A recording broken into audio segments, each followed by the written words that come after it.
This week on RSBANDB Update, interface sharing arrives with new Group Ironman storage items and other patches.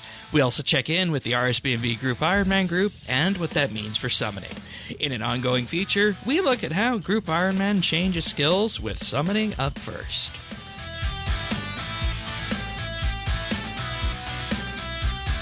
This is RSBANDB Update, episode 1024, recorded Thursday, February 6th, 2025. Fish with benefits.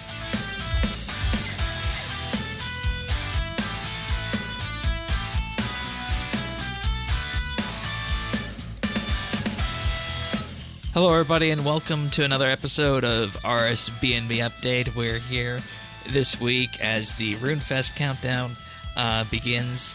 We'll, of course, be talking more about that as we get a little bit later into the month, what the plans are on that. But, of course, this week, in the meantime, we have interface sharing amongst some other patches this week, and we're going to be touching back in with our Group Ironman group. So, Tanis, welcome aboard. Thank you, Shane. Don't touch me.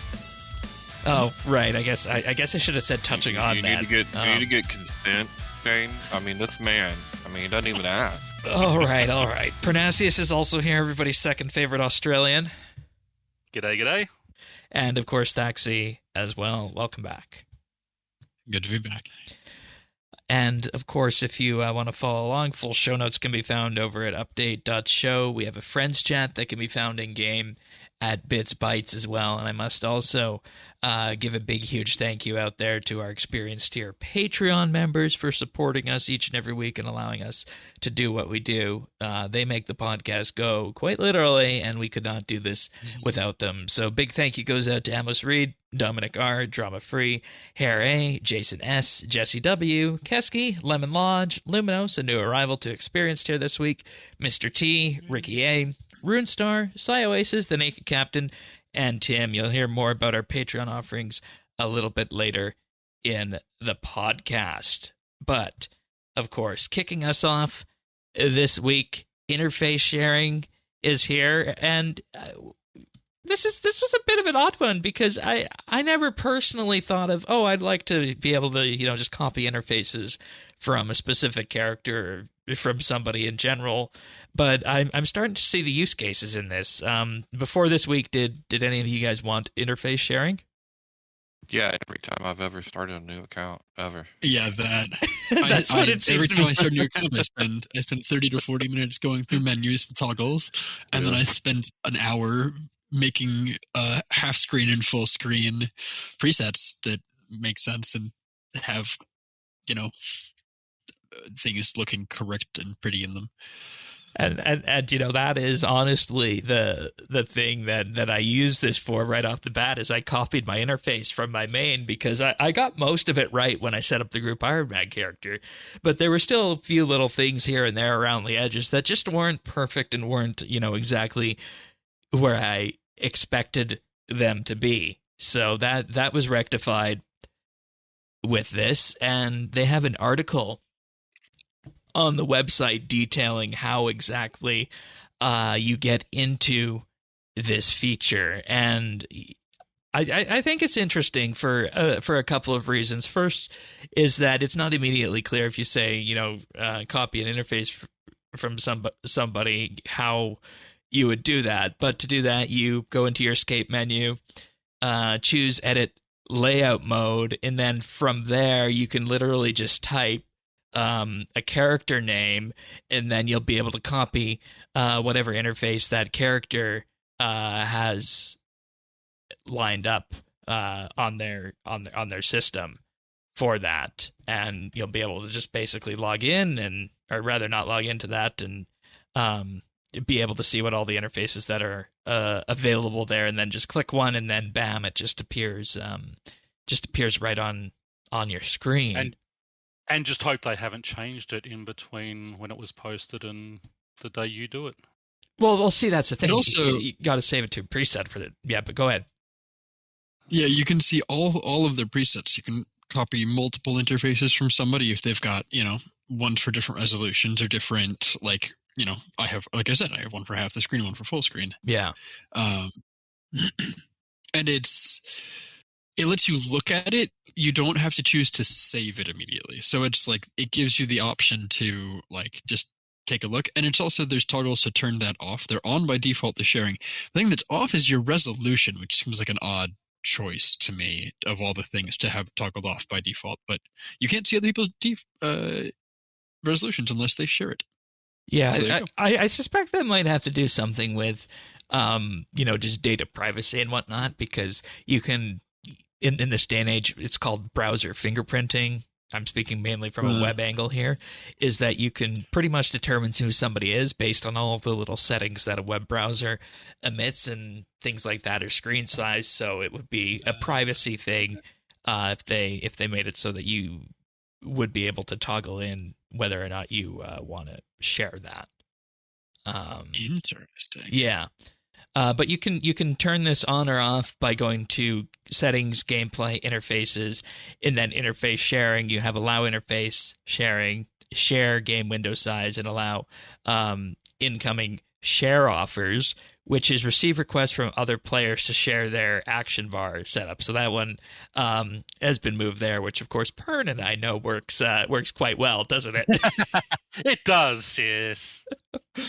But one of the other, I think, really interesting things with this is that if you look into the options that are available for interface sharing, is that we now actually have the ability, if you go into the Manage Layout section, of specifically naming what your 4 layout presets are going to be. That did not exist before this week.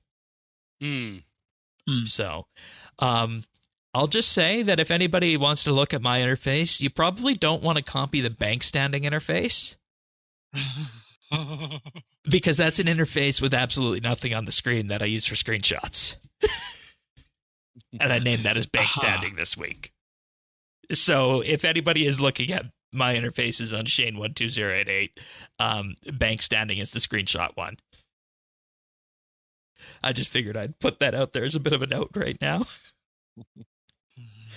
But they also shared with this update a collection of player interfaces that were sent in that you can just type the name in and be able to grab. And there's a very interesting thing if you look at all of them. They all followed the same guide. Yeah. They have the world map in the corner and then a lower third or lower quarter that is basically buttons to push. There's a couple exceptions. There's some people that have the map in the bottom corner, have an extra like chat box or interface in the top left, like especially some of the people who clearly have a clue interface. But yeah, that's the variety was a little lacking. Yeah, it's quite clear that physics 4PF is a clue interface. I think there's a few. Yeah, that's one. That's there. As is Elise Poots is another one. NGIS also another one. I think that's clue related, but a lot that are PVM centric, I would say, on this. No, a ton of the creators who submitted are definitely do a lot of PVM. What I find so interesting on this is because you look at this and you see that this is a core archetype that players have gone to, right? To in effect have this lower bar and then a upper left quadrant per se of game window. And does anybody know offhand where this idea for this UI originated and what it's reminiscent of? It looks like the classic RuneScape UI where you've got your chat box filling the bottom and then your buttons on the right. Yeah. It looks like old school. Yeah, exactly. And just really complicated. Yeah, and see, that's the thing that's been, I think, an issue with this interface system since it came out in 2013, is that it is incredibly complicated to the point that I know people who have come back, or rather came back to RS3 before the legacy interface existed, and because the interface was so complicated, they just went straight to old school. So Yeah. I fair. personally think that a lot of the things we have now as presets in terms of new player and whatnot in the UI settings are a lot better than they used to be, and it would be interesting to see where the general trend with this goes, and if we could maybe get to a point where we have some interfaces that are preset that work for beyond that 1080p kind of screen the screen size, and maybe at the end of the day, this can be a kickstart to really start, considering what could be done to make the RSUI better. Because I don't know about you guys, but I find organizing the RSUI compared to other MMOs out there is a bit more difficult compared to other games, other MMOs. Oh yeah, yeah. We have a lot more choice. It's one of those, like, with great power comes great responsibility. We have great power. You've got all Spider-Man. And oh yeah, and the responsibility weighs heavy on our shoulders, I would say, because it is, the thing that bothers me is if you resize your window at all and you aren't careful about how you locked your interface together, it'll move in funny ways. Yeah. And that kind of tripped me up a few times. So I don't love, I know how to manage it at this point, but I don't love that that's a thing.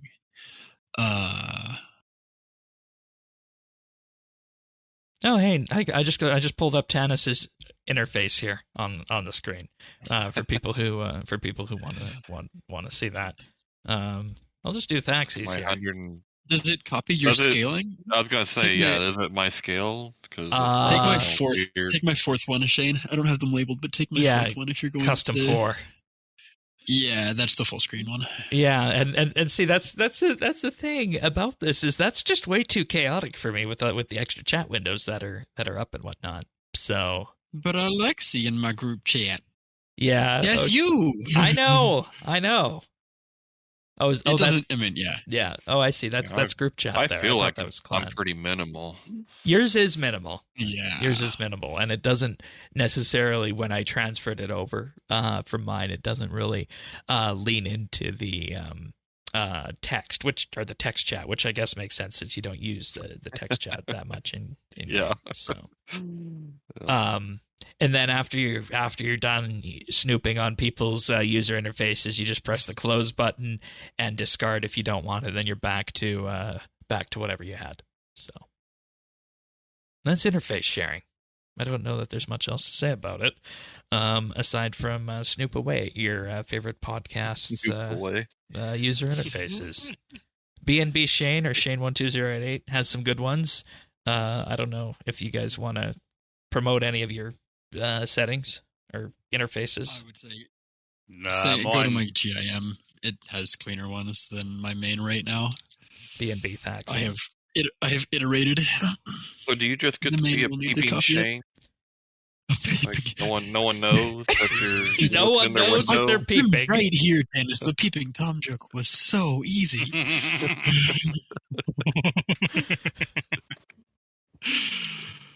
Oh goodness! That's funny. I never thought of making that with you, but I guess that's the thing. All of my characters' examine infos. Every one of my characters has peeping a question mark as my examine text. Because I think it's hilarious. And there's a whole other layer to it if people know your first name. Yes, correct. That's good. I never knew that. I got to get back to snooping on people, I guess. Because I didn't know I've that had some was good conversations with people that are like, yes, I'm peeping. I'm like, oh, you like my outfit. Thank you. All right. Anyways. Patch notes for the week then. We got a few this week. They updated the sounds when catching implings. I went both into Puro and into barehanded catching overland. I didn't notice a difference, which I think just means they did a good job. Yeah, I honestly couldn't tell you what the previous sound It sounds good. Okay. But we got what we wanted. The following items can now be stored inside group storage for the group Ironman. Anachronia Codex pages. Yay. I put that one on a list, and I know other people did too. Buckets of slime. That's something you two wanted. There you go. That's a big one for being able to hand people ectoplasm when one of us hits the level to do that ritual. I think it's 95. 95, 99, and 103 will all increase the capacity on it massively. But yeah, 95 to start. Harmonic dust. Thank God. Yeah. Not that I don't love harps, but I don't love harps. No, it's annoying to do when you're at a pinch. Spicy stew and all colored spices. I wonder how that works. Like, if I give them to you or Dennis or somebody who hasn't done the quest, I was can wondering you that, use them? We might need to test that. But that would be... It would, because like having done Evil Dave's Big Day, it's so easy to just get large volumes because you can just walk up and click the rat. You don't have to go through the whole cat nonsense. So it's really easy to get the spices. And they changed it too, so they don't give negatives now in skills, right? They do give negatives, but it's a 3/8 chance for a negative, split evenly, and it's a 25% flat chance to get +6 if you have completed Evil Days Big Day. So maybe that's the thing. The old stat distribution +6 to -6, where the top and bottom are like 1 in 60, is still the case if you've not completed Evil Days Big Day out. It's one of the rewards from the quest. So maybe that's how that's balanced with group storage. You can use them, but... All right. Erethdor's Grimoire. Should have been there from the beginning. Yeah. All the rest of these. Imcandomatic, Royal Crossbow, Cave Nightshade. Poison. That's a bit of an odd one out. And it's a base ingredient for weapon poisons. Yeah, I do that in my farm runs, my herb runs. Oh, of course you. Yeah, nice. Yeah, of course. Because they made it when they did the Plower Panther updates way back when. Plant Power, what we call Plower Panther on the shows. When they did that, they made it so that compost affects the yield from that, so you get more than just a standard 3 or 4 when you're harvesting Nightshade there. So for anybody who does herb runs, you should definitely do the Cave Nightshade in Drainer Manor as well. You can also get infinite amounts of them with porters. With the Scabbard Cave? In the Scabbard Caves. Yeah. They take a little bit to respawn, but you can get infinite of them. It's a pain, but you can do it if you had to. But yeah, it'd be good to have it'll be really nice to have a stack of those when we get to, I think it's 109 for Poison plus. So whatever boostable from 104 or whatever. And then we also have torn blueprint fragments from Hal's workshop for making the ancient invention blueprints. Which makes sense. Yeah, good. That'll be nice. They updated the mutated zygomites in Zenaris to allow aggression potions to work as expected. And their stats have also been updated in line with their combat level, which gives them slightly more damage and increased health, so players in the appropriate level gear are less likely to one-shot them. On the group storage thing really quick, too. I'm kind of disappointed we don't have anything from the Arc. Like, the berries are nice for the boosts, but, like, it would be really nice, because if I end up with 95 mining, which I have, and, somebody else Tannis end up with 95 fishing, we can't, trade those components to make soups to get chimes. We have to, sell them. I kind of would like to do that. Same thing with fire corpses. I can't kill fires and hand them off to somebody else to burn, and give somebody pyre logs and fire corpses. So, you have to get your own, which is not a big deal. They're pretty fast, but it would be nice. Yeah, that's one good thing about Group Ironman not being a total temporary game mode. They can actually look at that stuff and be like, "Oh yeah, that makes sense for this." What I mean? Yeah, add in. Yep. And on those ones you mentioned in particular, the shades, I feel like the Morton shades is content that people overlook. You do it a little bit for the quest, and then you do it for the task set, and then beyond that, I don't think there's a reason to do it. So is there? It's actually top 5 money makers in the game. Hilariously, it is 17 million gold an hour making blessed oil because other people don't want to do it and don't realize that the World 77 just runs all the time because it's really good money. Right, because when I only did like 4 people can be doing it at a time, but like there's always people there. Right, because you were wondering like, when I did those quests if there were people there on the world. Yeah, I pre-made while I was there. I like in a day with no breaks. I just made all 1,500 doses of sacred oil. Like I have my pyre logs for my 500 Vire cremations, like prepped with some extra. Like it was remarkably not bad. Okay, so there's that reason for it. Yeah. What about Zygamite killing in Zenaris? I mean, it's something you sometimes get a Slayer task on. Yeah, but mainly from Keldar, I assume, right? Yeah. Well, her special assignment is to kill an upgraded version of them as well, but basically the same mechanics. I don't know if this was a problem. No. It sounds like this is just maybe something significantly bigger problem. If anybody has gotten those as a task in the last 10 years, I was going to say this sounds like something that could have just been missed in the necromancy combat stuff when that was done. Like when they bumped the HP of a number of things out there. Continuing on, players will now receive XP when saving a log at a portable brazier or the Prif bonfire. And whoops. Yeah, and then here's one. I always like including these crazy ones from time to time. Equipping the bubble blower when the prison uniform top is worn will no longer cause the hand of female player characters to stick through their head. So gosh darn specific and kind of hilarious. Yeah. What did you do wrong for us to end up here? I feel like there should be a good joke, and I just can't make it. I can't figure it out. I don't know. It is too out the blue. Yep, cool, good fix, strong work. There was a time. There was a time after that, whatever year the bubble blower came from the beach, that I just had it equipped because I thought it would be neat to run around people and just have people hear randomly the sound of bubbles blowing. I respect a good troll. Carry on. And harvesting multiple crops while using a patch bomb or the farming skill cape now awards the correct amount of reputation at the player-owned farm. I don't know how much it was off by, but that's good. Cool. And that's pretty much it for the patch notes this week. Kind of small on that, but I feel like the star of the show there was definitely the interface sharing. So there's that.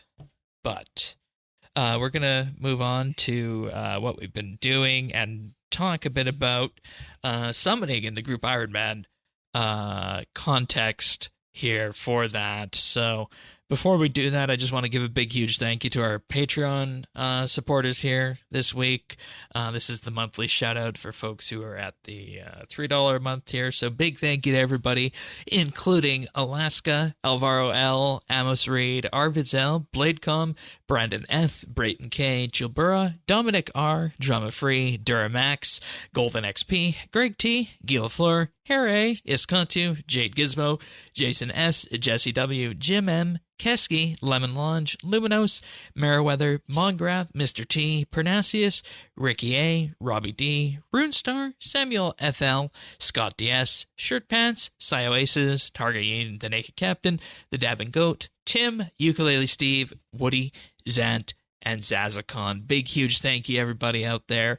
And we have just published our most recent monthly bit entitled The Divination Post-Mortem, looking back at Divination skill launch and where it sits today and what we learned from the updates that came from Divination and if they work their way into Invention, Archaeology, or Necromancy. Tannis, you were there for that. What would you say your biggest takeaway was if you were to sell people on this episode? That well, you will be surprised what we come up with and think of divination. Yeah. I don't know what was said on this show, but I think it is maybe telling that our highest average level across our group Ironman is divination, and our lowest is archaeology. We didn't actually touch on that, so that's a bit of an interesting one. Yeah. But I'll just say, if you put, okay, maybe this is the lineup for a joke. If you put divination, invention, archaeology, and necromancy in the same room, and then you ask them all to compare what they have in common with each other and send that out of the room, what do you got? And then that's probably a good way of kind of looking at some of the things that we looked at in there. I think that's probably one of the big things that came from that. Yeah, that's good. And also what it meant from where it landed in terms of RuneScape's chronology. As in, it came in 2013, which was when the game was transforming itself. And how did it go from how gathering skills used to be to how gathering skills are today? I think that would probably be a good way of putting that. Because archaeology is a gathering skill, divination is a gathering skill, but also mining and fishing are gathering skills. So, if you want to access that and the 78 other monthly bits that are there, patreon.com/RSBANB, starting for as little as $1 a month. You also get access to that back catalog, plus the ability to vote in the monthly bit topics. We also have a VIP tier where for $3 a month, you'll gain a VIP rank on Discord, which gives you access to a chat channel and a blue name. And you get a mention on the podcast at the start of the month, plus access to high-quality stereo versions of the show. And for $5 a month, you can become an RSBANB Update Insider, where you get exclusive access to the outtakes that we use to make the clip show at the end of the year, plus the RSBANB Update Christmas card. And also, big thank you to Luminos, as I mentioned earlier, for filling out the experience tier. That's all now sold out, but that is the premier spot for people to watch if there's ever any openings in that. But patreon.com/RSBNB, discussion on divination. Go give that a listen, and you'll learn what divination taught us for future skills. And we almost gaslit ourselves on that episode too. I think, didn't we? Yeah. Yeah. Not intentionally, though. I don't think it wasn't myself, viewers, or Jones that tried to do that. So, no, it was what this happens on the bits. It's usually a revelation, and this was more of a tracing. This is more of an origin story. Yeah. Oh. Yeah. Yeah, that's a good way of looking at it. It's a good way of looking at it. Patreon.com/RSBNB. So we wanted to talk a bit about summoning, and in particular in a context that we're calling the Group Ironman skill focus here. And what this is going to be is we'll occasionally come in and we'll look at a certain skill and say, how is this different than Mainscape? How is this different than the regular Ironman path? We have a number of skills. We want to do this for archaeology and prayer to the other ones that came up. But we're going to start here with summoning because it's entirely different, as you said, Thaxi, on main versus Ironman versus group Ironman. So do you want to kick this off in terms of what your initial impression was of summoning on the group Ironman? Yeah, I mean, I'm currently 77 on my way to 81 for Musbuzz, and we'll see how that goes. But it's the thing with summoning is that, like, on a main, you just, you make whatever your best or most gold efficient pouch is, whatever secondary you can get for cheap, basically, right? And with some things like there's some stuff that's just oddly good XP. And on an Ironman, that changes to like which secondaries you can get. So like on a main account, there's like you make a completely different set of pouches than you would make on an Ironman. It's like for Ironman, like when you hit the 50s, like the Ibis is a really good use of things because it's super easy to get harpoons in the thousands from a fishing store that's right next to a deposit box. Well, it's a lot of running backwards and forwards. Right, but that process is relatively quick. It's quicker than getting almost any other secondary because you can get 1,000 in 30 minutes. It's not a pleasant 30 minutes necessarily, but that's Ironman, I suppose. Same thing with bagged plants. Yeah, it'd be nice if they sold them in packages like they changed the meat to and things like that now. Oh. But then the store person's wondering, what does this person need all these harpoons for? So many birds. I'm making all of the birds. All of them.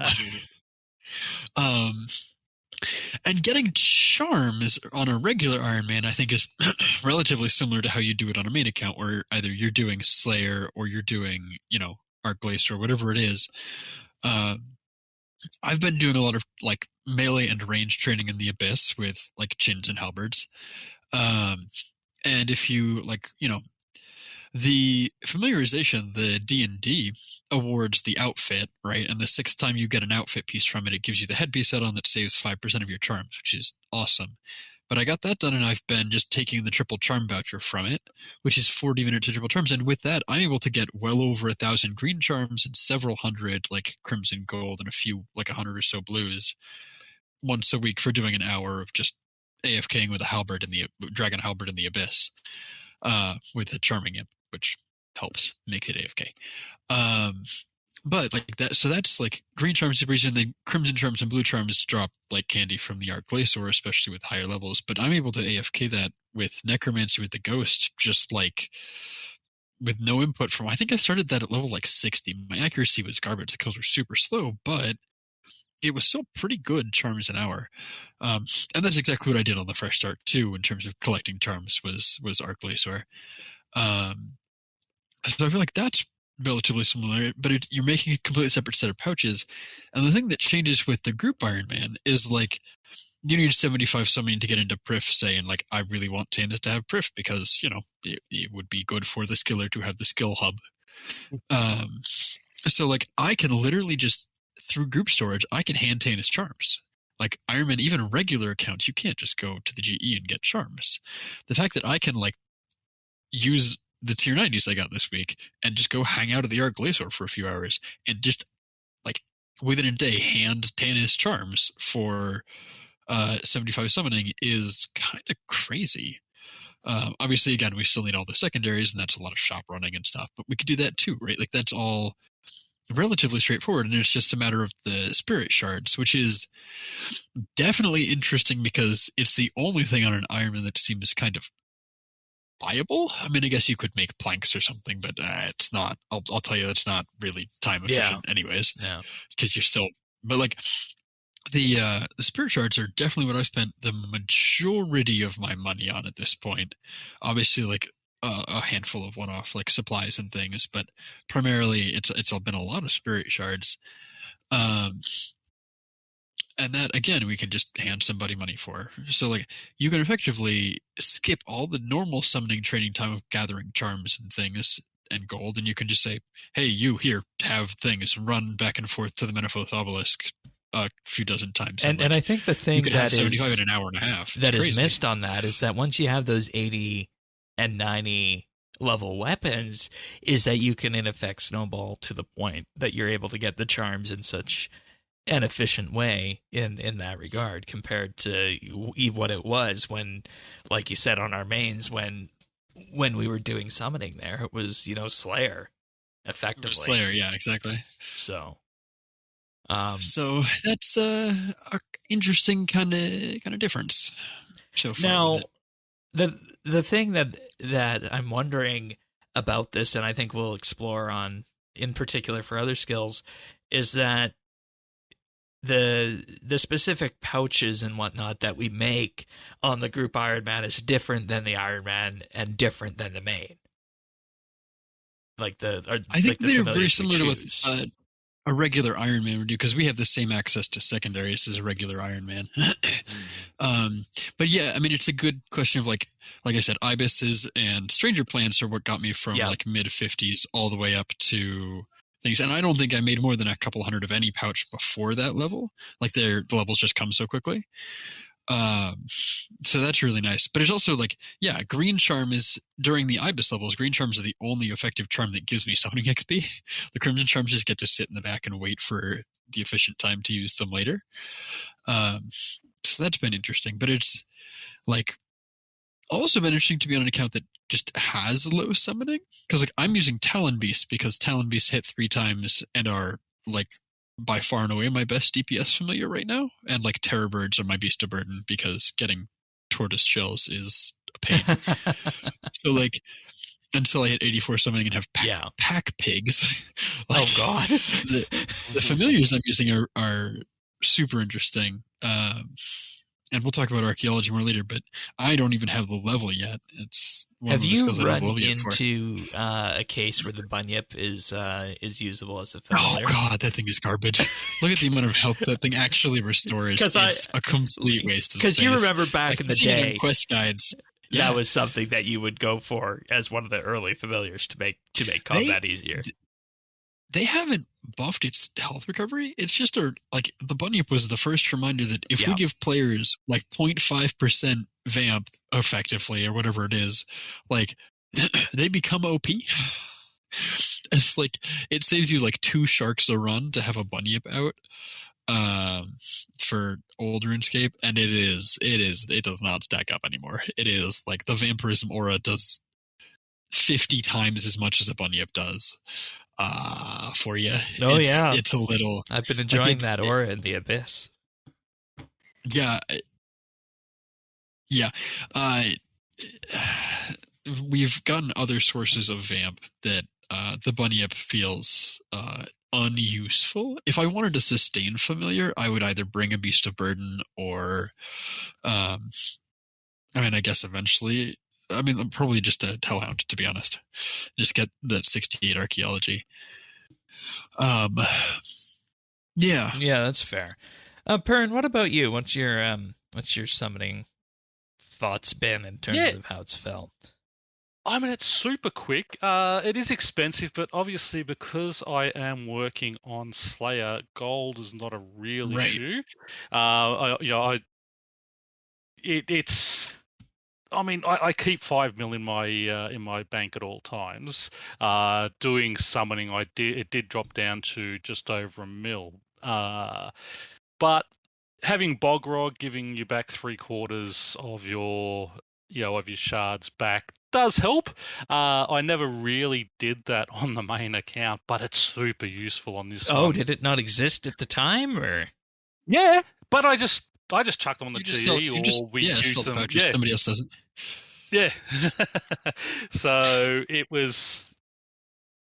Yeah, it's just super quick. I thought, because I was sitting. That was one of my lowest skills. I was sitting on about, I think, 47, 48 yesterday, and I said, I really need to get it to 75. Let's just work on it for a little while, and and go for it. And I got it to 75 yesterday, the day I started working on it. So from 48 to 75, bang.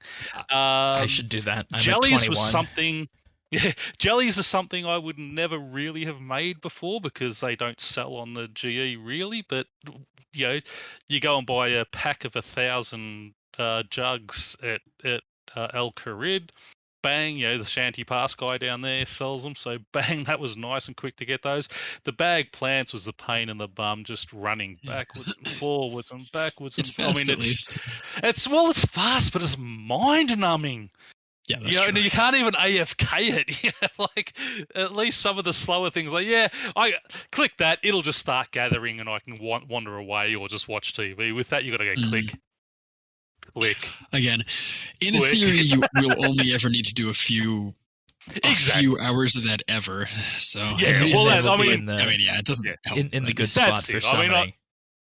That's it. I bought 1,000 of them out, and that took me to where I needed to be. I have been getting tortoises as Slayer tasks, so I have 60 or 70 shells in there. I was actually going to wait until I had a couple of hundred before I made those, but hearing Thaxi talk, it might be worth me while just making those and chucking them in there to help people out. I think it's worth me just doing summoning. I have 159 green, 507 gold, 160 crimson, and 22 blue charms. Just let us know if you want some more. I was saying before the show, I think I've got 5,000 or 6,000 green sitting in the bank, and I don't know the next time I'm going to need green charms. So, yeah. Well, let me just. I'm at the bank at the moment, so let me see. After I did yesterday, I mean, I did use a lot of my. I did mithril. I had a whole lot of mithril bars, and I just thought, you know what? I'm just going to make mithril. They're so easy and so Titans. Yeah, like 12,000 KXP a run, and Menophos's. We're not Titans. I mean, Minotaurs. Minotaurs. Yeah. I didn't realize, Menophos had that obelisk at the start, and I'm sitting there. I was just doing it at table. I'm sitting there going, "This is a pain in the bum." Where? Because I always did it at Prit, so I've just looked right. Up. Menophos has one, fantastic, and it fits in the screen. It's like a straight surge path. Yeah. Yep, it's a click, click, and nice and simple. So that was fantastic. I mean, Menophos. I mean, we bagged it when it first came out because we were all high-level players. As a mid-level player, especially with the group Ironman, it is a boon. It's probably, I mean, once we get to Prif, that'll become a favourite area, but it's probably the favourite work area, other than Fort Ferenthry, going. Like Thaxi, it's crazy. It's almost as if Jagex knew what they were doing when Menophos came out. Funny about that, eh? Yeah. Well, and then the they can reputation entice system, people so play it, right? Like that's it. But yeah, I mean, it's been really good there. My charms, I've got 2,763 gold, 2,444 green, 2,432 crimson, and 22 blues left. I made because when I was banking in between runs in the Abyss, I'd sort of, when I ran out of that 10 minutes of aggression time, I'd just go on bank, and I was, I'd drop in 20 or 30 abyssal charms at the time, so I made a bunch of those guys. That was easy. How have you guys been adjusting to the initial lack of beast of burden? Obviously the two of you are at a point now where you have the terror bird, and you could have the tortoises, and you're moving towards slowly. I mean, my main doesn't really use Beast of Burden anymore because, right, again, sustain is at a point. And honestly, most of the combat I've been doing is bossing, and I just go every kill back to War's Retreat to restore prayer anyways. Sure. So, I mean, I'm not really going through a ton of food most places. I am, and part of my upcoming stuff is I got my tier 90s sorted a couple nights ago, thank gosh. And it's time to do some limit testing with what my capabilities are, because I haven't thought about content whatsoever. But it's it's time to start thinking about Zuk capes and stuff like that, where the Beast of Burden may actually matter a little more. The problem with the Terror Bird is they're only 32 minutes, which it's not enough. Pet fixes. It's not enough. And they only hold, I think, what do they hold? 16 12 items or something. 12 items, yeah. I haven't actually bothered with those because it is only 12 items.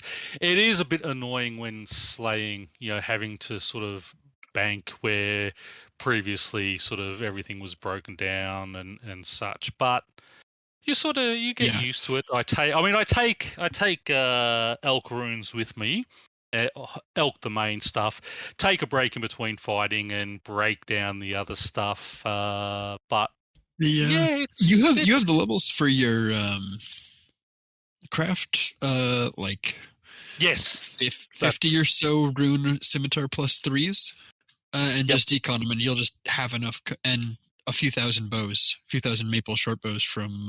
I've got to do more short bows. Yeah, I've got to. If you do a few thousand maple short bows from just the kingdom logs, I have my disc decon, whatchamacallit, disassembler thing. Oh my gosh, spring cleaner is up to level where it can decon all of the adamant and below salvage now, and that is. That's good. That's not bad. Yeah. That's pretty quick. Yeah, that's a thing. But the thing with short bows is you also need them for dexterous components for ciphers. No, they're great to decon. I'm yeah. So one I question haven't I have siphoned anything yet, but yeah. on the summoning stuff, I feel like when we are looking at PVM in general on our mains, it's always, we got to make sure you're having a familiar involved in that.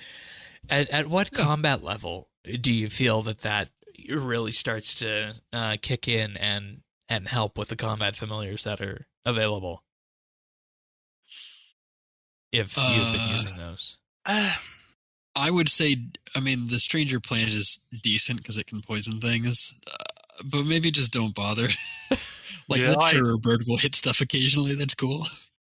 I've done all the God Wars bosses now. I've got Barrows open. I've got Dagonoth Kings and all that type of stuff. I haven't used any combat familiar as such. Obviously, once I get to God Wars 2, that is where I'm going to have to look at something that's going to either hold extra food or do extra damage for me. But up to those first ones, using Necro. What that makes me ask is there a need to fill out or change the way familiars work at the low to mid level then? Because I feel like everybody has their favorites at the high levels, but based on what we've experienced here, it sounds as though we don't have a whole lot of useful familiars below 70, 75. But you can say that in most skills. You can say that for Herblore. You can say that for, If you're a level 60 doing, level 60 combat, doing level 60 Slayer with, a level 50 familiar, it'll do damage for you, right? The Minotaurs are great because the Minotaurs last for 2 freaking hours. And they're cheap to make now, too. Very cheap. Well, there are a few hundred shards. They're cheap, aren't they? No, not anymore. No. When did they change that? When they changed the salvage and all that. Okay, fair enough. No, Rune Minotaurs are still cheapest in the GE, but they are not cheap to make, unfortunately. Right. Actually, Rune Minotaurs are 100 spirit shards, but the rest are I think Adamant and Mithril are 160, 170. But they last for forever, and will just do some extra damage. It's one of those you might as well just summon it and have it with you. I use Terror Birds daily because they're... if I put something into it while I'm pulling from herb patches, it does not interrupt the herb picking action, so I can get 29 herbs out of a patch if I store 1 or 2 in a Terror Bird while I'm picking them. Interesting. You don't use the node products option on the Leprechaun? No, because the herb patches last a specific amount of time because they're divine herb patches. Those ones. Got it. I'm not growing herbs. Okay. I'm not growing herbs. I thank you for That's your funny, service, sir. I was keybinding my herb bag and just sort of once it gets about half pushing that. So that's how I was doing mine. The other thing is that even though the familiar can't actually teleport in, you can still put stuff in its inventory if you summon it in advance at the slime pit. So my daily trips to the slime pit, I'm getting 40 slime a trip because 28 for my inventory and 12 for the Terror Bird. So I get 200 a day. Just as some extra. And also, and I don't know if I mentioned this, Terror Bird pouches, they only cost 12 summoning shards. They have the same rate for powerful components as any other pouches. So per stack of 2,600 gold charms is actually just 20 augmenters worth of powerful components. Exactly. Which is pretty cool. That's all my gold charms will be used for now is making the Spirit Terror Birds. Yeah, Terror Birds. That's on my double daily JOT. It's Spirit Birds now that I've reached it. They just gather up. If I'm doing some summoning and all that, I'll always tack on a little bit at the end of that. And the good thing about this is that I was worried coming into this that we'd have no real use case or positive training method for summoning. But the thing in terms of talking about this, I was a bit shocked when you brought summoning up as one of the skills we could do this for, is that it's actually in some ways simpler than the main, and at the same time getting getting the secondaries doesn't seem that bad, is it? Except for the plants and the harpoons, I think. Well, again, they're not bad. It's just like it's a sucky half hour, and then it's done. Like, it's not long. It's not enjoyable to do in the same way that agility laps aren't enjoyable to do. But you take a dip in the Ooglock spa and you just go back and forth until you're done. Exactly. I mean, it's just annoying because it's so mind numbing. But yeah, it doesn't take long, so it's no issue. All right. Anything else on the summoning side of it? As I think this has been an interesting discussion so far. No, I mean that's okay. What have you been doing at RS then? I'll start with you. Biggest thing for me has been getting those tier 90s started, which requires 80 prayer. You can boost to get into the God Wars dungeon to boss arenas because you need to kill them all for tier 90 upgrades, no matter which path you choose, unless you kill Virago. But no. Or the ambassador, which again, no. So 80 prayer, which again, need anyways. So I've been doing a lot of Vindicta, which has been fun because Vindicta is just the best way to get prayer XP on an Ironman right now, which is interesting. And that's because it drops copious amounts of dragon bones. Yeah, more dragon bones than you could realistically get in an hour of killing dragons, which is, again, very funny. In addition to all of Vindicta's other drops. So yeah, cool. As a person who's been killing dragons, I get around 400 an hour. You're doing about 1,000 an hour. No, I was getting 500 an hour with my tier 80s. With a tier 90 set up and prayers, and if I get a cape set up, like I can probably maybe close to double that, but 800 is probably the best I'm reasonably going to expect given the rates I've been getting them. Still pretty good, but yeah, it's interesting. Very interesting. So I've been doing a handful of that bossing, a little bit of Glacier, because that's just ridiculous money and or charms. I have the 290s. The next thing for me is limit testing to goal wise. Still doing a good amount of questing. I'm like 5 points away from 400 quest points. We know what that is. Do we? What's 400 quest points? Wasn't there a quest out there that had a 400 quest point requirement? Or am I no, that's the reward of Philip Carnelian. Oh, okay, that's what that is. Yeah. Yes. Sliska's endgame probably requires close to that. If we're being honest, that the requirements that are nuts. Sliska laughing at you off to the side. Yeah, well, it's a huge XP rewards and a huge quest and all that. But anyways, I, just like Brendan talked about earlier, I'm really close to Prif. I'm doing a few hours of dungeoneering a night because that's the amount that I'm happy to do. And after that, I become unhappy to do it, and so I stop. But that's coming. I am 5, 5 archaeology levels, 1, not rune crafting. I'm like 7 total levels away from having 70 in all skills. So that feels good just to have that covers a lot of quest requirements basically, which is how we ended up here. And so the goals kind of for me at base right now are like get into Prif to have access to stuff, specifically overload like combo potioning recipes and stuff. Get base 70s and get the Muspug going, because Muspug in the outfit has kind of been my goal for Divine Energy to start providing the group with energy. So my goal is to like kind of be energy and invention supply dealer for the group, and then at this point also some Herblore, and really just a lot of like kind of basic boss drops, like the God Wars 2 stuff and Elder God Wars, charms, those money, those kind of things. So bones. So that's we're going. The goals are coming together. It is doing well, and I'm at this point. I guess I'm just going for Quest Cape because I got like 40 to go, and 7 of them are things I've skipped because they're not useful for any purpose whatsoever. Like, so far I have skipped Rune Mechanics, Heart Stealer, Once Upon a Slime, Call of the Ancestors, Perils of Ice Mountain. I skipped Curse of the Blackstone because I want to wait to do it as a group for funsies, and I skipped Rat Catchers because, of course, you should, because of who I am as a person. Yeah, Rat Catchers wasn't that bad. I don't know why everyone complains about it. I think we all have Anyways. PTSD from cat mechanics.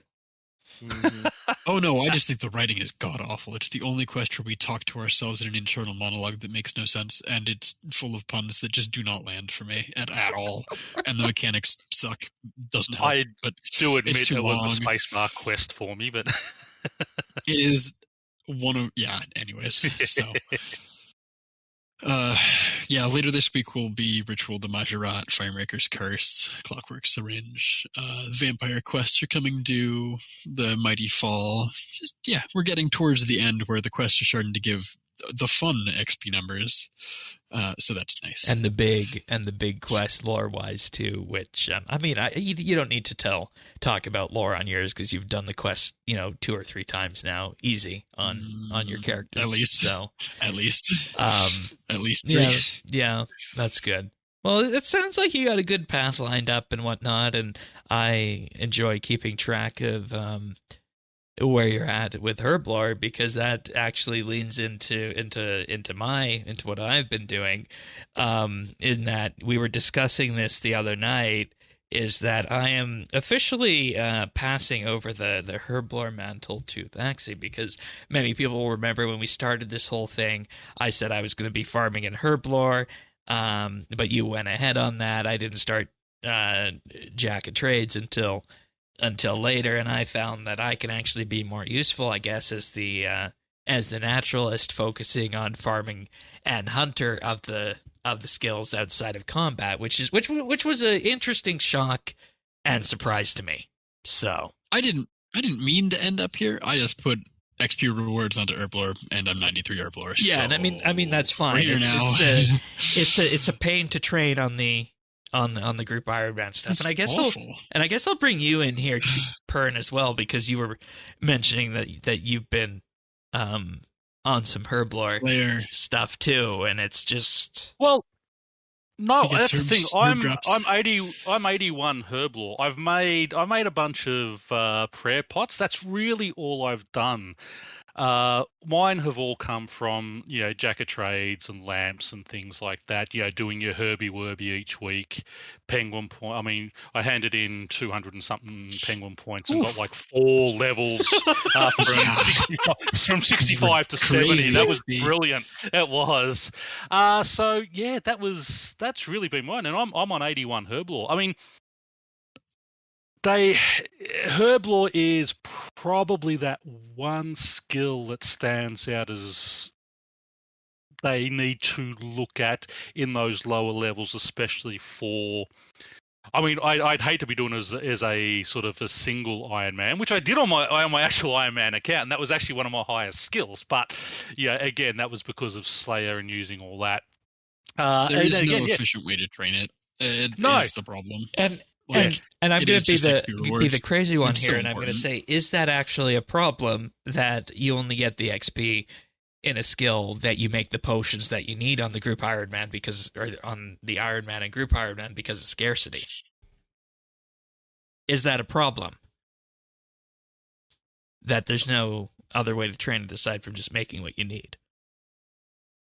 I mean, They could come out with something to do better with it. Yes.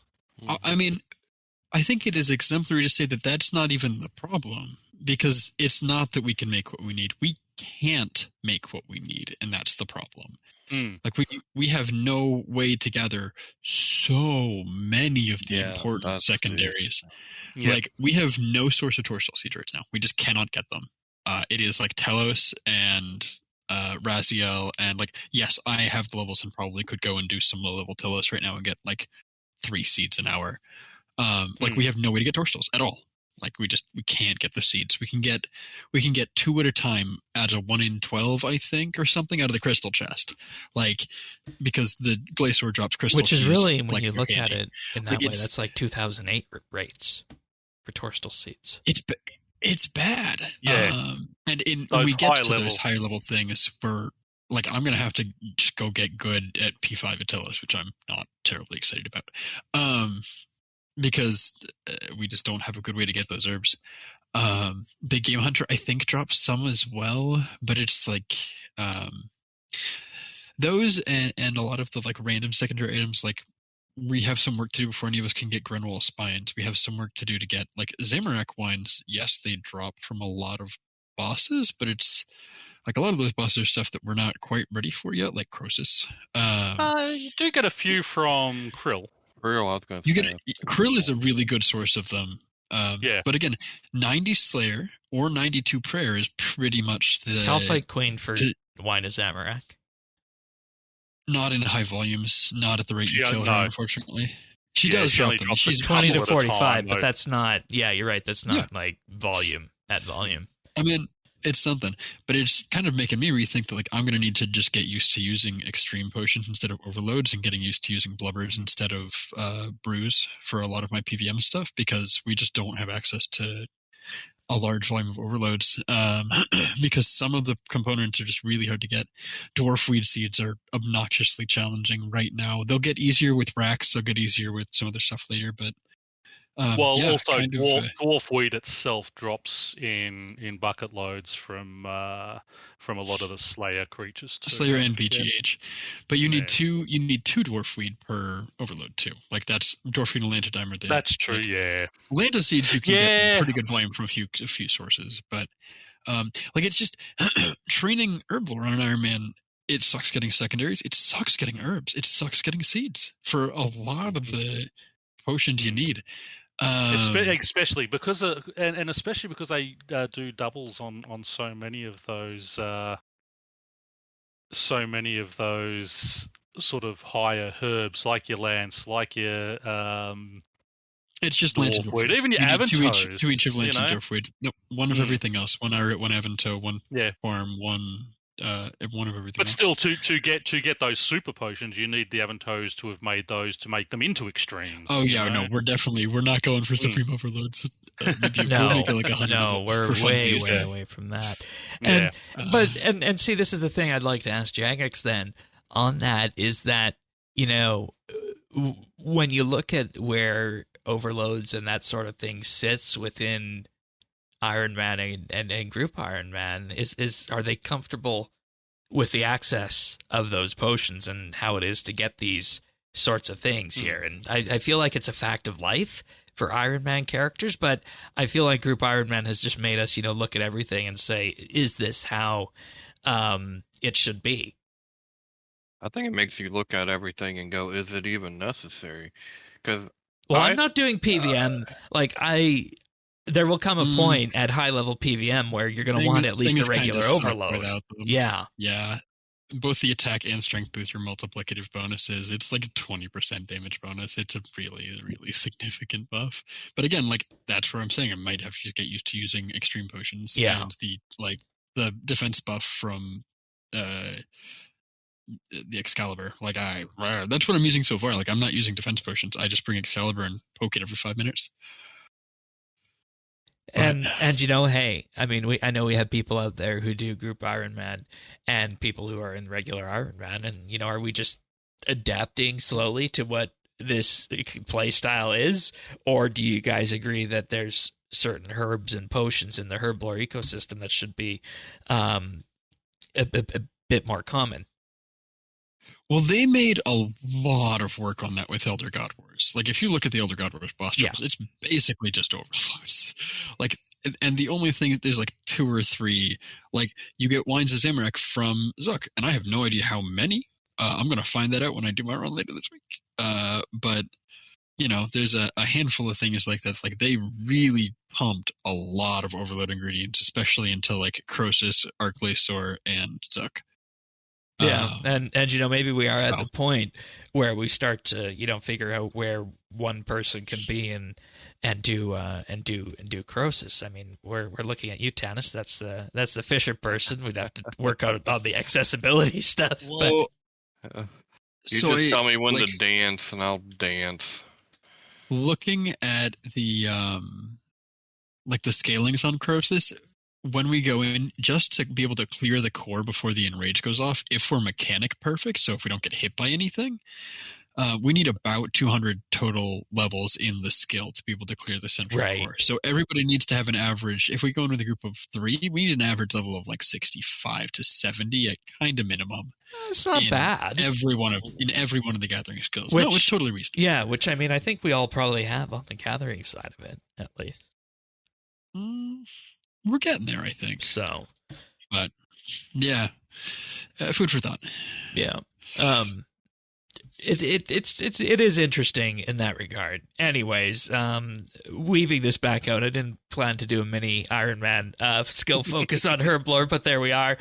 I've also been working in the Abyss too. Got 70 ranged, working close to 70 defense, then it'll be in there with the halberd to level up the remaining melee combat stats to stats that are usable elsewhere, and in particular to unlock God Wars 1. That's the next major thing that I want to unlock, because that, of course, is needed for necromancy weapons and armor.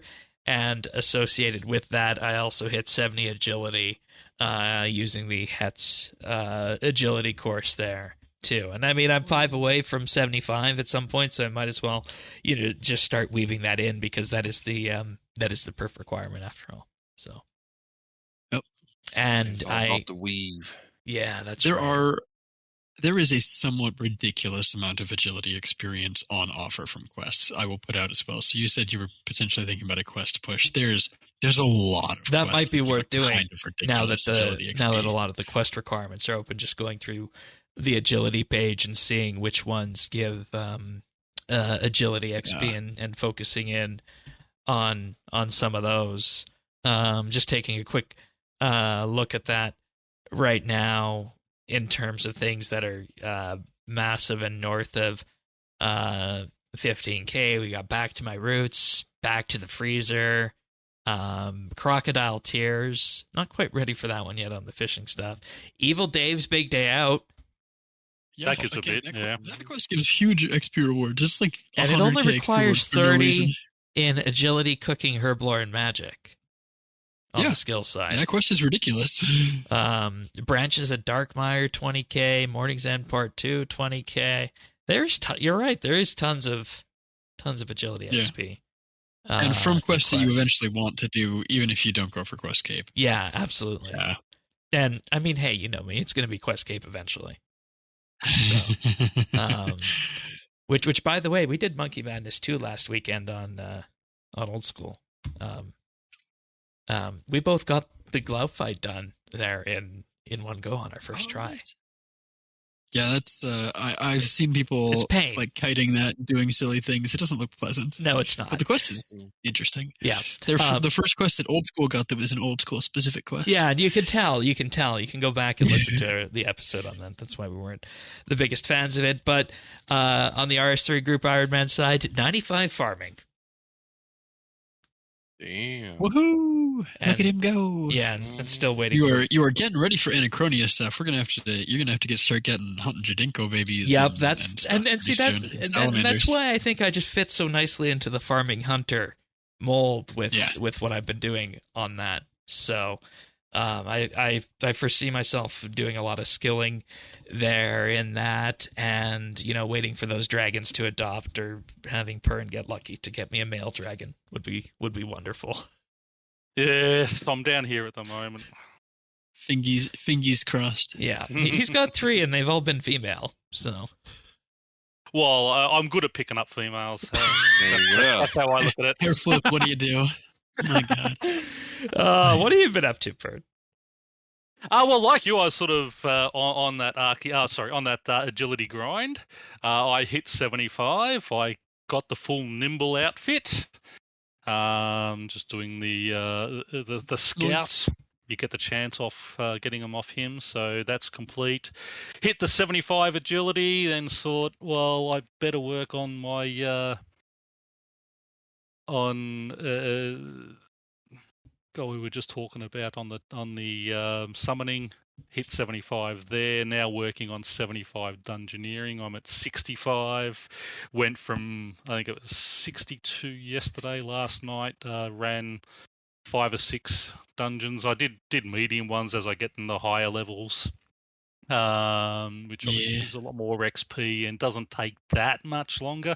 Although I do find I am getting a lot of skill doors. Like I'm 80 smithing and I get 103 skill door, or 81 herb and I'm getting 102 herb door.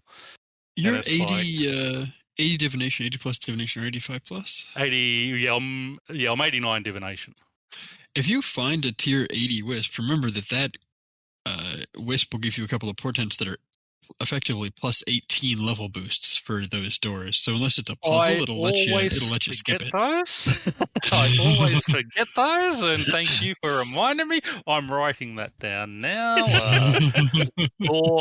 Door opener, because it's really frustrating. You've run this dungeon. Yeah. You've done 12 minutes, and there's a door you can't open, and you've got 3 keys, so there's at least 3 doors, and all of a sudden your XP goes from 28k down to like 14k because you can't open a couple of doors. I don't actually know how that's calculated, because in theory the bonus path should only be that plus 13% XP. Okay. Well, no, I don't know. It seems a lot. Yeah, it seems a lot more that I lose when I don't get all the doors than if somebody knows better, let us know how that's calculated. Because I was noticing this too, like because I am a big fan of find boss, kill boss, move the fuck on. Yep. Door opening and boss killing simulator is what it should be. Yeah. Or that's all I do. I race through as fast as I can. I don't bother. I mean, I've had a couple of ones where I've had like 4 brilliant energy spots, so I thought, I've got to do those and take that extra time because I don't have can't throw away that XP. 4 times XP from the thing, it's 5 times if you have the scroll too. It's great. Yeah. So other than those, I just race through them. So a small floor was taking me anywhere from 4 to 7 minutes. A medium floor takes me anything from 11 to about 15 minutes, or if I do the divination things, it can take 20 minutes. But other than that, just really been working on that. Got all my levels up to do all the God Wars dungeon bosses, so I could hit my tier 80 weapons at least. Then I've got to go back and I've just got to camp Krill to get 1 or 2 pieces of subjugation, because with the Necro Potion Extreme, being that I'm 89, it will bump me up over, because I think it's a plus 18. I can get 5, I believe it is, with the necklace as well. Multipliers. I can unlock all those multipliers and get those pieces, so I can then make my tier 80 gear. And I see that tier 80 is when things really start opening up on the PVM combat side, getting that level of combat. Yeah, once I've got tier 80 gear in everything, it's going to be so much better. I am 89 Slayer. As soon as I hit 110 combat, I've been going to Kuradel. Have not gotten one Abyssal Demon's task offer. And the reason, I mean, I can just go and kill Abyssal Demons, no worries, but the reason you want her on task is it's only on task she drops the wands and orbs. She drops the whip anytime, but they only drop the wands and orbs on task, and I need a decent, because like at the moment I'm using a tier 50 wand and a tier 60 orb. You have the quest points to go get the Vanquish. What about also the tier 60 staves from the Mage Training Arena? Well, staves just seem to take longer to hit, but I've got the tier 60 staves, so sometimes I'll just use those, but I've always found wands and orbs seem to be a little bit quicker. But Thaxi said about I know, but that just seems that way because they seem to hit quicker, even though they do. The other one's hitting 150% and they're hitting 100%, but they're doing. It's just that sort of how it looks. Sure. But yeah, The main Taxi one's said about the Wondorg. Vanquish the other day. I've used my points on other things, so I'm gonna have to work out what I can drop, or just I think I'm about 5 quest points away from just unlocking that anyway, so I might just end up doing that. I really miss my Nox staff that I lived by. Well, you're gonna I have lived by you're with that gonna Nox have an staff. opportunity to do a boatload of Araxor farming. Yeah, but I'm not good Well, at Araxor. that's I the can thing kill with Araxor, but I'm not good at it. Is like we can each only do so many kills a day.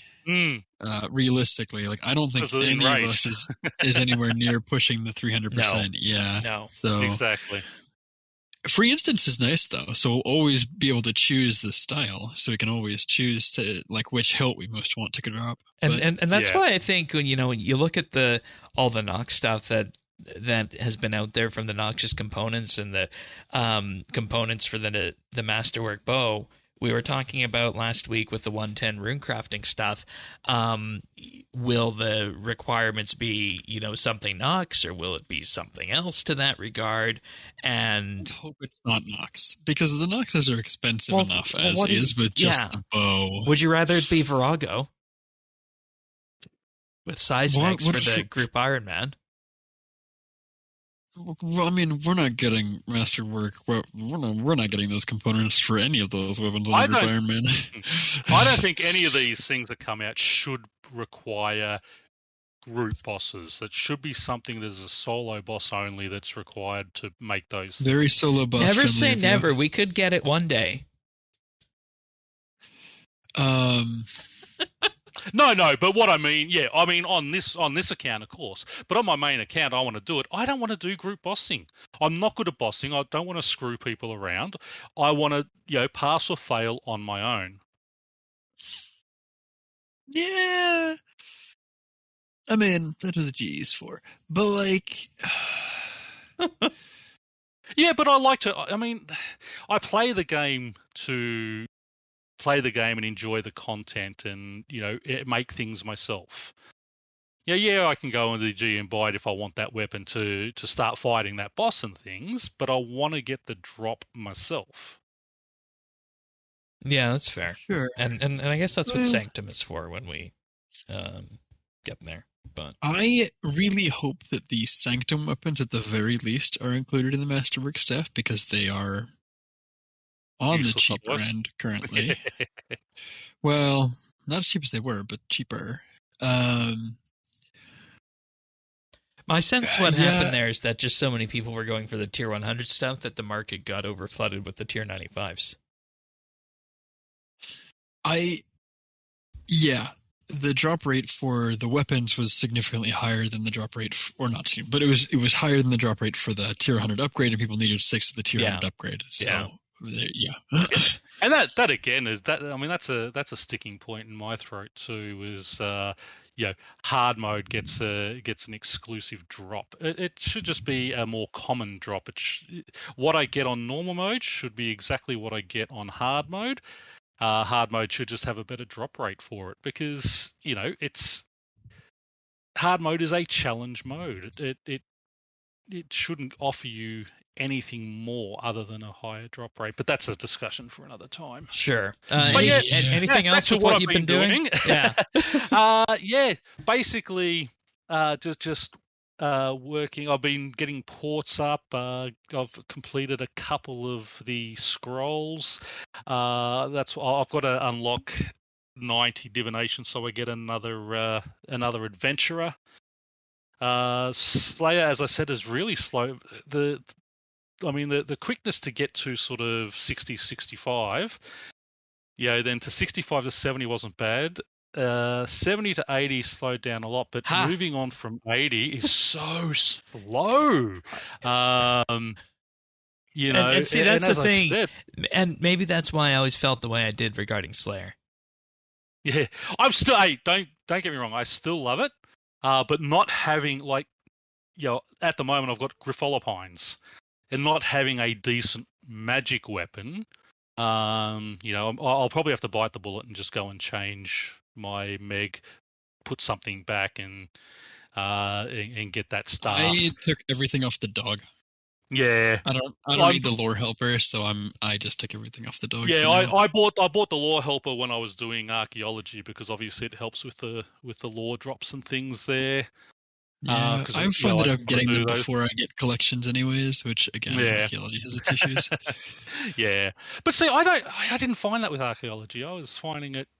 My main thing was having enough pieces. I'd have to go and find the material caches to. Oh, big time! Yeah, big time. Yeah, that's where my main thing is, not having and like with the soil. I mean, I have got so much soil. I'm giving you so much soil when you're going to be doing it. Oh, you're getting into the archaeology group Ironman skill focus right now. Sorry, no, we won't worry about that. But yeah, one of us will need that outfit. They will be the dedicated soil screener. I nominate Tanis. Okay, I'll do it. Okay. Yeah, I mean, amazing. The thing is, I'm still loving everything. I haven't found anything. I mean, there's been some boring parts. Yeah, there's been some tough parts, but nothing that's impossible or it's like, oh, that's just too hard to do. Once you. So we're gonna go get. The path, so after you works. get tier 90 weapons, we're gonna go get the Beastmaster Yakamaru, and then we're gonna go do Virago, right? We're gonna actually push for the world first Daredevil title, because apparently Golden Daredevil is not even hard enough to be a Grandmaster Combat Challenge. It's just a regular one, so obviously regular Daredevil is gonna be easy for us. Holy smokes! I still think they cooked with that. It's wild. I kid. I think if we again. I'm here to tell you, we have been doing this for just over 4 months. When we started, we agreed we're going to do this for 3 months and see where we go. Yep. I'm still in it. I bought a 12-month membership. Yeah, so, I mean, yeah.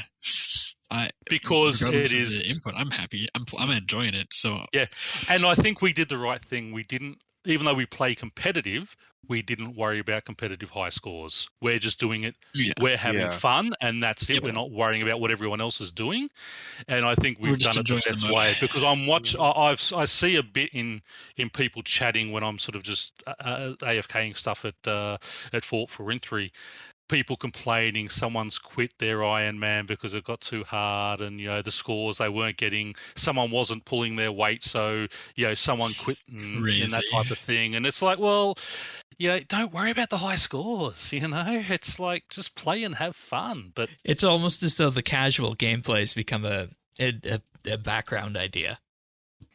Well, it's like I also kind of predicted too, that the casual game, because you're being casual, if you can be more consistent, and if you outlast everybody, you're going to rise, move up. Because that's true. Yeah, because the higher ones are going to start quitting. Yeah.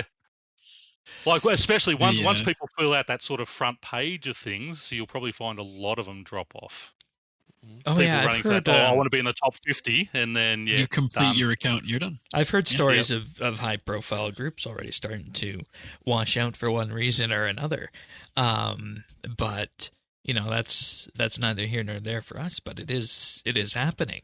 Tanis, what have you been doing? We've been talking about the three of us for a long time.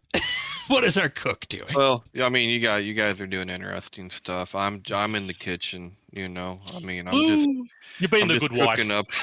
Yeah, I'm just cooking some stuff up.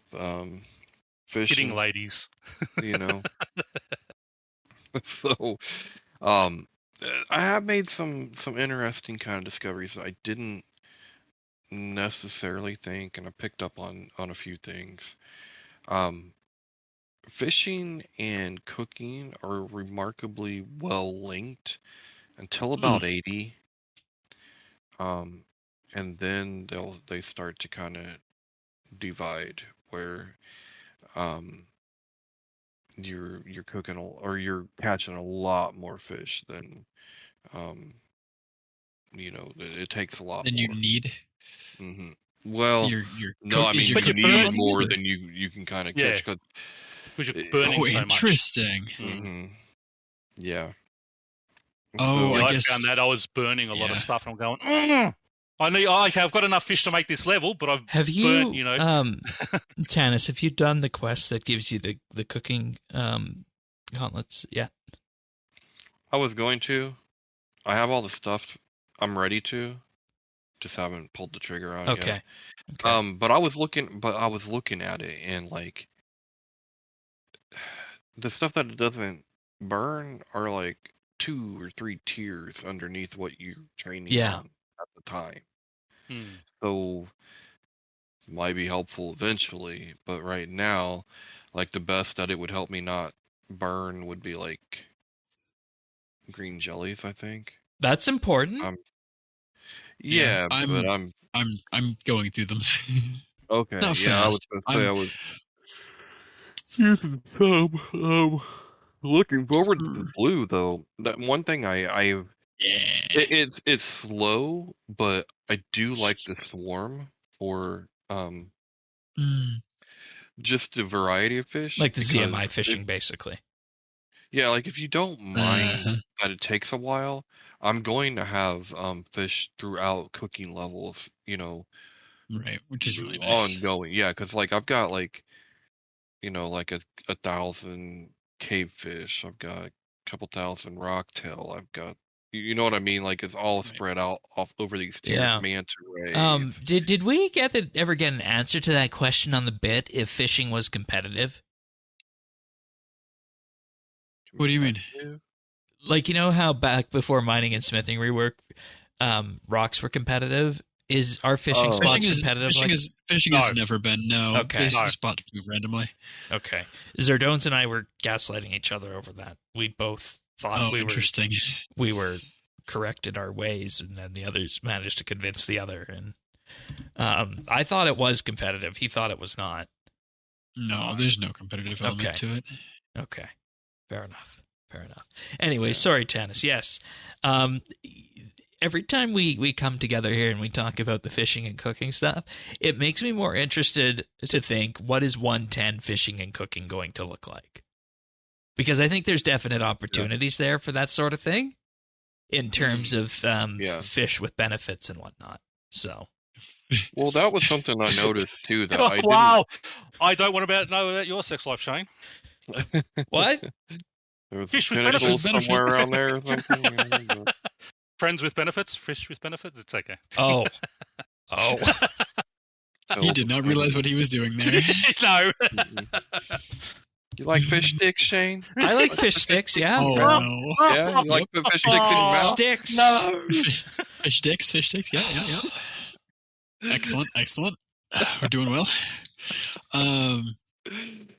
No, but I have found a couple kind of niche cooking dishes that, I mean, I made a little bit for everybody just because we're not all like maxed out total.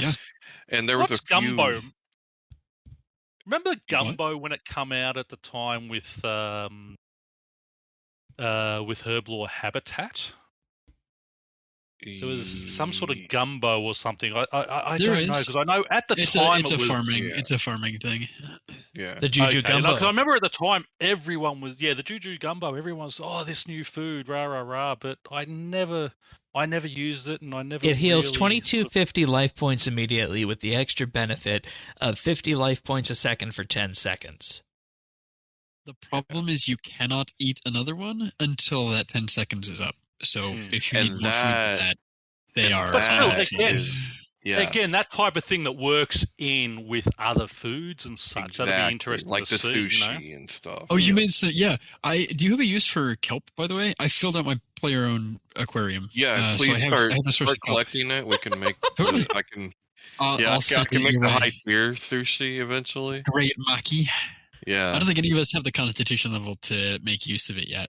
No, I can't make use of any of the stuff I'm cooking for y'all, but that's okay. I'm cooking. That's it. And I mean, let him cook. That's it. But the thing is, I mean, it's just how important that that role is, because especially Oh me my with God. Slayer, I don't use a lot of food, but it's great. 'Cause, oh, okay, I can just grab a couple of things out of there just to keep me going.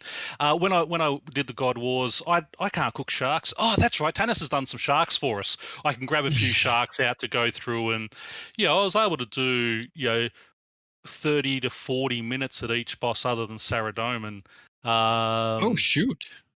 When I went down there with just a few sharks, and obviously, the only problem is when when they drop potions, they don't drop them noted, so I have to leave those. But I can collect the salvage and elk it or break it down, and it was fine. That's what I do miss my note paper and Beast of Burden and that for, is just putting those extra things into. But and I mean, I feel like that's a relic from the past, and maybe that's something that could get ninja'd, because if you look at other bosses out there, they are dropping. They do drop noted. Yeah.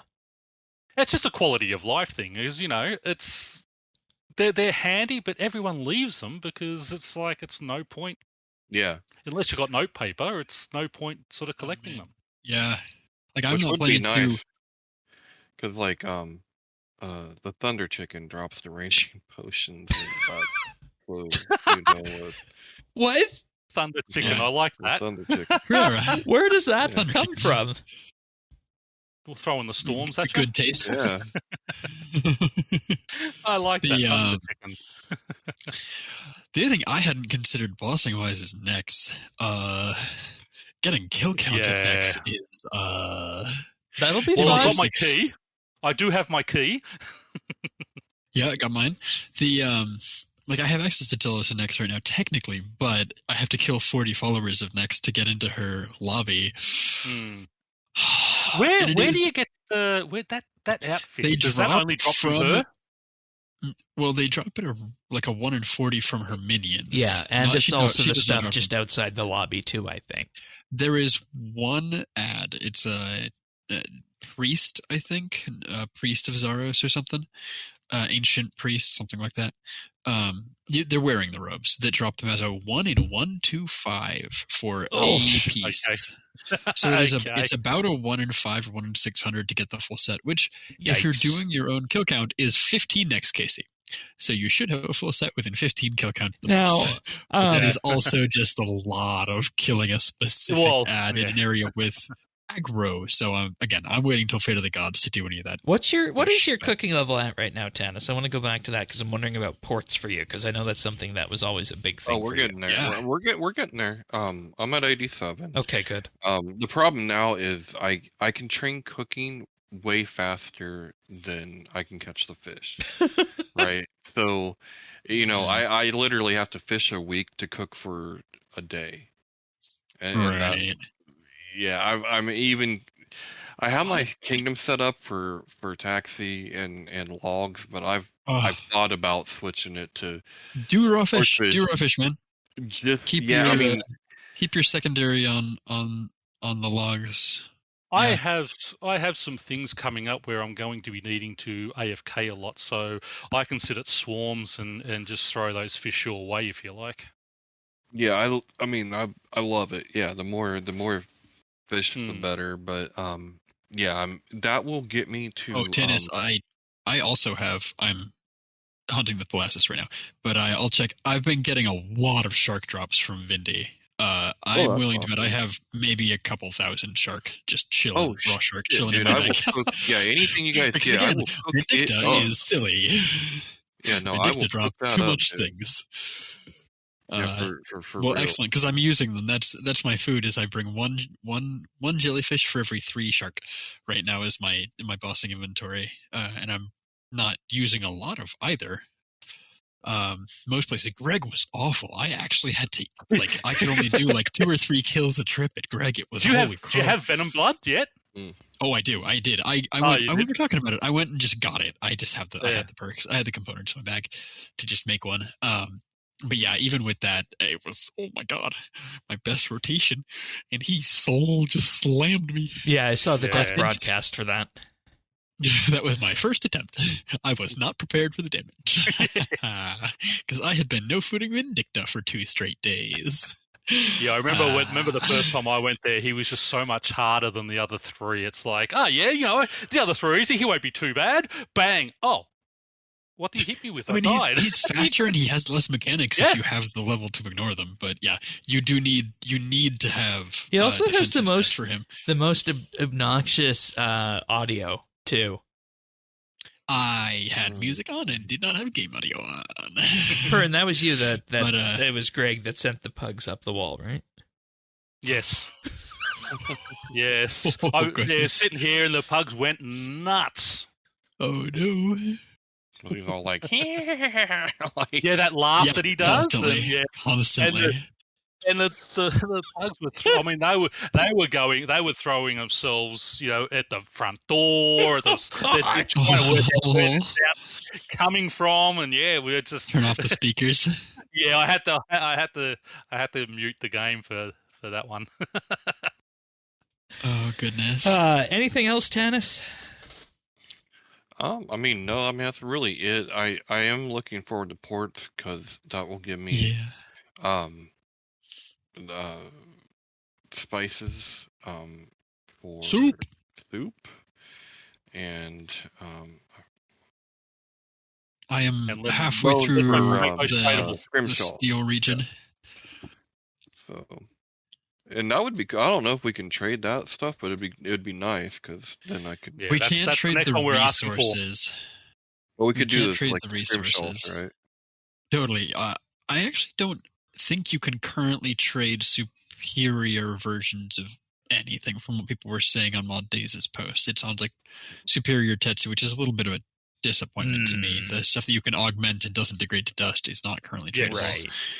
And that stuff's powerful too, with just the tank armor changes that came in a while back.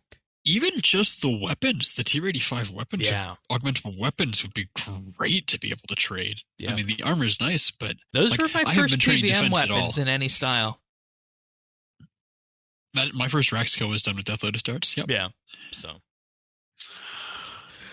Alrighty. We do have some achievements this week from the folks. So this week, Pero Picante we have with 99 Necromancy on February 4th, Daydreamer with 120 Farming on the 1st, and Jade Gizmo with 120 Crafting on January 31st. Also on the 31st, Merryweather hit 120 Necromancy. Atreus hit 99 ranged on the 30th, and Power Level 8999 hit 99 Rune Crafting also on the 30th. Well done, everyone. Well done. All right, Tanis and I have a pick of the week here this week. Hang on, can I just put my hand up and say I put this up last week, but you guys wanted to watch it first. Yeah, we definitely needed to watch it first. Oh no! Did we? Star Trek Section 31, the straight to streaming Star Trek movie with Michelle Yeoh discussing Section 31, Starfleet's Black Ops division. Tanis, initial thoughts? I still like Michelle Yeoh. Yeah, that is the reason to watch this for the action scenes with her and what's not. Yeah, I mean, you'll tag things like mature and Asian after the movie. It's pretty cool. Damn it, Dennis. Okay. And one thing a lot of people don't realize is that she actually got her start in those Asian martial arts movies as well. And since recent years, her acting career has just ballooned up into all of the big hit movies that have come out recently with her. And she was briefly in Star Trek Discovery for seasons 1, 2, and 3. And in many ways, people, I think, were hoping that Section 31 would finish her story or advance it. And we didn't get that one. We didn't get that Zhang. No, we did not get that in this movie. This was a Star Trek action movie, to put it simply. But she was... A lot of the edge had been taken off of her. And I know she had a story arc, right? I know, but... Yeah. And I guess just to rewind a bit, the way it worked is in Discovery, the Prime Universe, main universe version of her character died in the pilot, and then in the end of season 1 of Discovery, they brought back a copy of her from the mirror universe to the main universe, and we saw her briefly through seasons 2 and 3 to the point that she had to return back to the late 23rd or early 24th century then, and that's where this picks up. So we're dealing with what is effectively and was effectively a tyrant, a genocidal tyrant in her universe. Because you saw there was some backstory in there that detailed how she basically murdered her own family. So she was the Saren. She was the Saren of the Star Trek world. Yeah, and she did it to become emperor. Oopsies. Right, and that was maybe the most interesting part of the show lore-wise, I think. Yes, but at the same time, it reinforced where she came from, but it just made the contrast so much more dramatic. I think they made her too soft. They softened her way too much.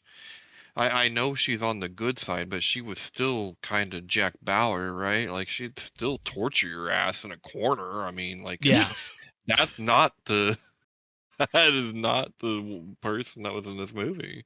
Yeah, and, I was talking with some other people about this, and they had two different paths they could go. For people who are unaware, Section 31 is the Black Ops division of Starfleet, and, for all intents and purposes, should not exist in what was painted as the ideal of the Star Trek universe. And we found out through various series in Deep Space Nine and whatnot that this organization exists to do the dirty work that Starfleet and the Federation won't do.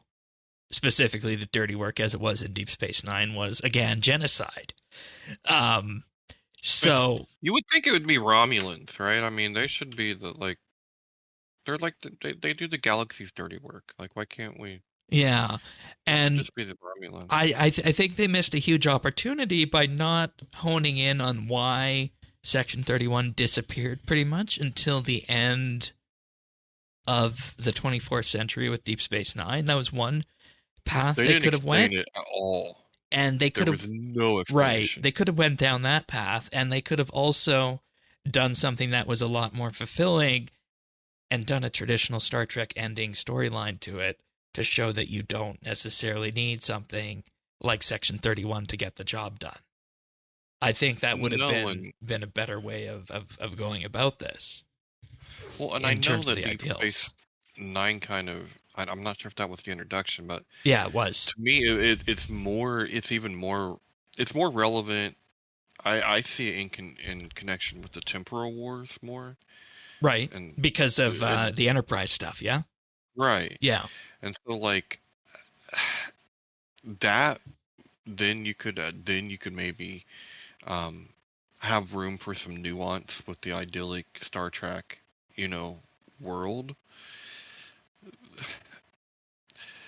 While DS9 is one of my favorite series, it is a product of its time. The late 90s. There was a lot of terrorism going on. Yeah, and as was the case, was the case with the latter two seasons of Enterprise as well. Post 9/11. Oh yeah. And that I think whole thing took a turn. Right, and that's when the entire franchise really speaks to its best, is when it riffs off of what's contemporarily happening. But what we got here was just an action movie, and you could really remove the Star Trek subtitle on it.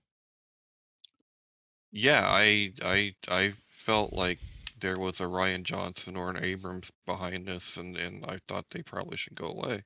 And, this was also meant to be the first streaming movie to Paramount Plus for Star Trek. And, thank God. If it bombs based on the ratings and what's out there, you question if they're going to do more of that.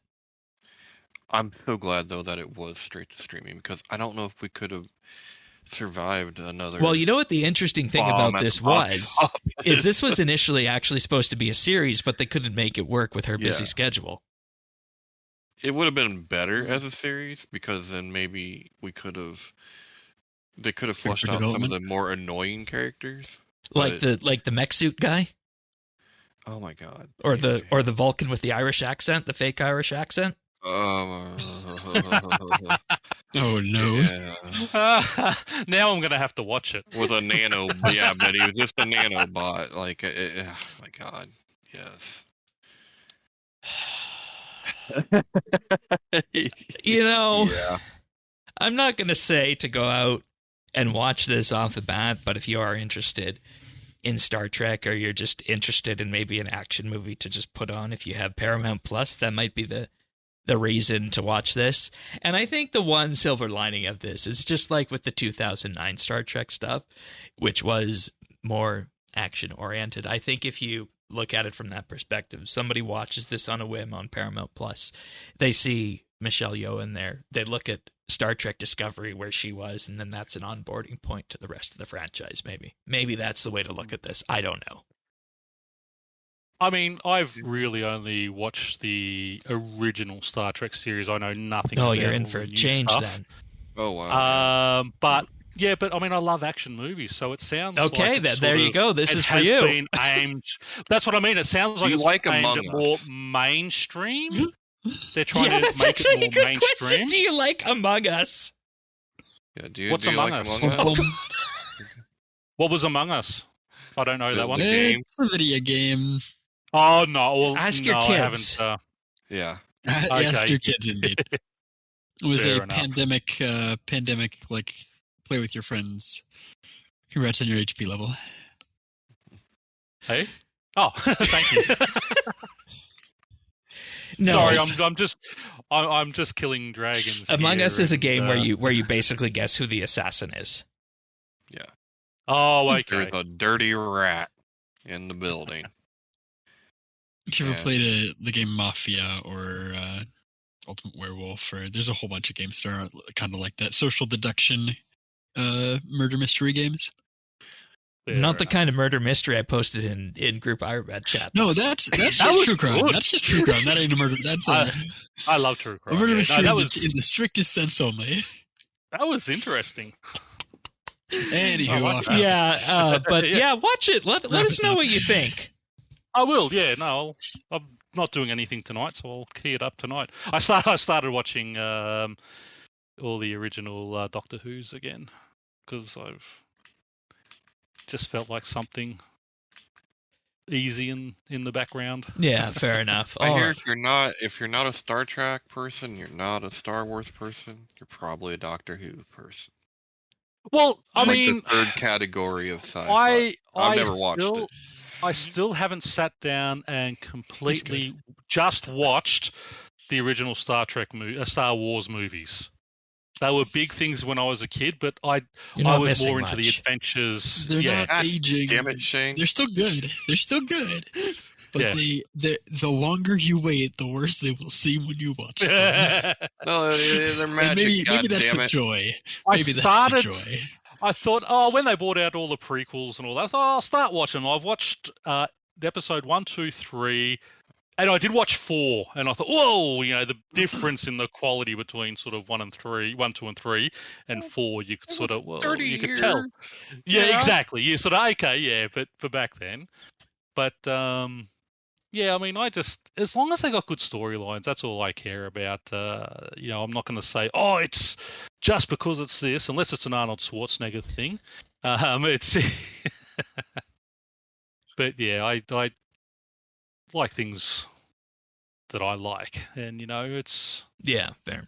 But it sounds like that would sort of fall into that category of that sort of just sometimes mindless action. that Yeah, I let like us know to what you think. Just throw on and not have if to it, think too and if hard it makes about. you want to look into Discovery or anything else at all. But Definitely. that's pretty much it for the show this week. Thanks, everybody, for listening and being here. Anybody have anything else before we go? Nope. Sure, I Hopefully think we're next good. week I'll be in Prifdonus. All right, fingers crossed on that. And in 2 weeks' time, 2 podcast weeks' time, we have combat achievements. Oh, yes. Oh, That'll be interesting. So exciting.